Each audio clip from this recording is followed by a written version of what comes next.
In the pedestrian zone of Krems, a picturesque place that tourists love to visit for its charming alleys and historical buildings, there was a small cafe. Behind the inviting facade and the warmly set tables lurked a threat that few recognized until it was too late. There, at a table in the farthest corner of the cafe, she sat. An old woman with evil eyes and an aura that boded no good. This old woman, whose name no one truly knew and who was only referred to by the regulars as the witch, was a sinister presence in the coffee house. Her suspicious eyes, peering over the rim of her old-fashioned glasses, fixed on every newcomer as if she could see into their soul. Once she had chosen her victim, there was no escape. Those who escaped her merciless gaze could enjoy their visits to the cafe in deceptive peace, always overshadowed by her presence. But woe to the unfortunate soul who incurred her wrath. In those moments, the coffee house transformed into a stage of discomfort, and the victim could only hope to escape the relentless judgment of this unyielding judge. One deceitful afternoon, as the eternal fog hung over the city, casting the day's light into a pale grey, an unsuspecting man entered the cafe. He was a stranger, clearly not from Krems, perhaps a tourist lost in the futility of his existence, or a business traveller chasing the illusion of a meaningful life. Unaware of the unspoken rules of this place, he sat at a table that pleased him, not knowing that he had thus entered the witch's sights, the woman whose malice and ruthlessness were legendary. Barely had he sat down when he felt her piercing gaze on his neck, a look that went through him to the bone, shattering any thought of refuge or safety. He turned around and saw her, staring at him with eyes radiating nothing but contempt and hatred. And in that moment, he realized there was no escape, that fate was relentless, and that this afternoon, which had started so unassumingly, would end in disaster. "What on earth do you think you're doing?" she suddenly shouted into the room, her voice cutting through the dull silence of the cafe like a sharp knife. The man, still caught in the hopeless attempt to figure out if this outburst was indeed directed at him, looked around in confusion, as if the walls could give him an answer. He could not find any connection, any reason why he had become the target of her unrelenting wrath. Was he sitting in her spot? Was there something about his clothing that she found offensive? Did his hairstyle not fit her twisted notions of decency and propriety? Or was it simply a crime on his part to have entered this gloomy establishment at all? Questions raced through his mind, but answers remained elusive, a silent echo of the absurdity his life had taken on at this moment. Here, in this tiny cafe that he had taken for a refuge, the true nature of human existence revealed itself in all its cruelty and capriciousness. "What on earth do you think you're doing?" she repeated, without finishing the sentence, as if the mere hint of her outrage was enough to bring her victims to their knees. The man felt a cold sweat break out, an unstoppable stream that only intensified his insecurity and fear.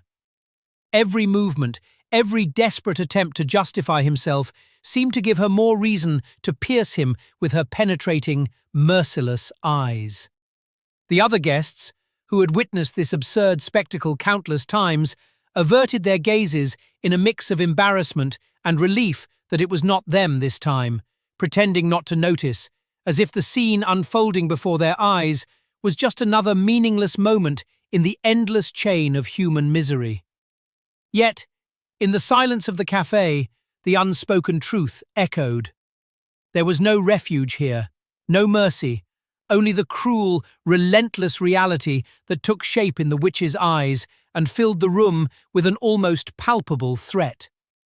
The man merely raised his eyebrows, an almost helpless attempt to ignore the witch's gaze, and turned back to his coffee and cake. For a while, there was a deceptive silence, as if the cafe had held its breath. But the evil look remained, an unmistakable presence that pervaded the room and shattered any hope of normality. It wasn't long before the next insult followed, again without clear context, but unmistakably evil and unforgiving, like a deadly arrow that hit its target with certainty. He did not understand the words, only the tone that left no room for misunderstanding, a tone that in its absolute coldness and contempt allowed no contradiction. Again, silence returned for a few minutes, a silence torn by the unbearable tension that hung in the air and held the man like an invisible net.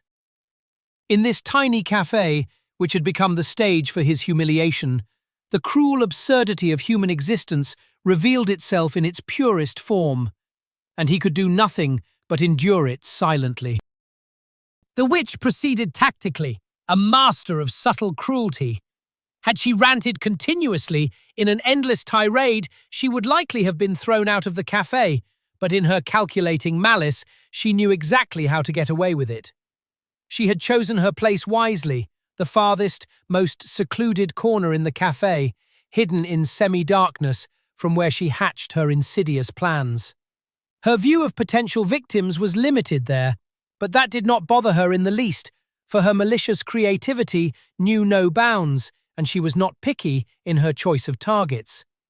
The waiters, busy in the front part of the cafe, could not hear her venomous remarks, allowing her to carry on with her vile deeds undisturbed, without fearing that her atrocities would be discovered. She fired her toxic comments like small, precise poison darts, well dosed and with such skill that she did not stand out too much.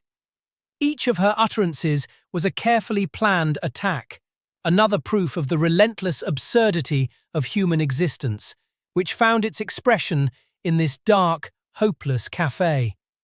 Perhaps it was just a power game, a perfidious performance to see how people reacted to her malicious behavior. A macabre social study, so to speak, an investigation into human reactions to arbitrary cruelty. Perhaps she had been an actress before her retirement who masterfully portrayed an evil person, and now, in her endless leisure as a retiree, pursued this sinister hobby.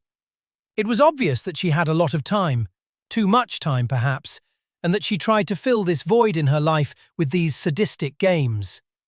A dangerous hobby, however, always with the risk of encountering someone who was not so easily intimidated. But she also accepted this risk, perhaps even enjoyed it, the danger and the possibility of escalation, which gave her drab existence a touch of excitement and meaning.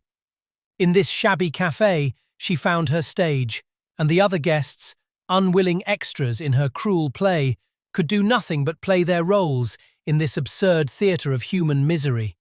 However, our hero in this tragicomic farce had nothing to fear from her.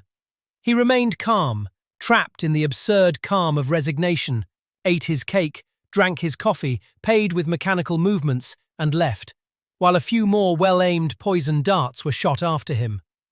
"What on earth do you think you're doing?"